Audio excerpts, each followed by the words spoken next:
Hello guys, welcome to my new video. তো আজকে মাছের তেল কীভাবে ভাজতে হয় সেই রেসিপিটা আপনাদের সঙ্গে শেয়ার করব। তো চলুন চটপট দেখে নিয়ে আজকের রেসিপিটা। সবার প্রথমে যে জায়গাটায় করে মাছের তেল ভাজবেন সেই জায়গাটাকে প্রচুর গরম করে নিতে হবে। এতটাই গরম করবেন যেন প্রায় ধোঁয়া বেরোতে শুরু করে, না হলে মাছটা চিটিয়ে যাবে। এরপর তেলটাকেও একইভাবে প্রচুর গরম করে নেবেন যাতে প্রায় ধোঁয়া বেরোবো হয়। ধোঁয়া বেরিয়ে গেলে তেলের গুণাগুণ কমে যায়, কিন্তু তেল ধোঁয়া বেরোতে দেবেন না, তার আগেই মাছের তেলটাকে দিয়ে দেবেন।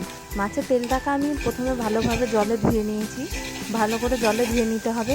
তারপরে তাতে অল্প পরিমাণ, খুব 1 চিমটি নুন দেবেন আর অল্প পরিমাণে হলুদ দেবেন। নুন বেশি হয়ে গেলে কিন্তু বেশি নুন খড়ো হয়ে যাবে। আর খেয়াল রাখবেন যেন পটকাটা কোনোভাবেই তেলের ওপর চলে না আসে। তেলের ওপর এসে গেলেই গায়ে তেল ছিটকে যাবে। তো এই ছিল আজকের রেসিপিটা ভালো লাগলে লাইক করে দেবেন আর চ্যানেলে নতুন হলে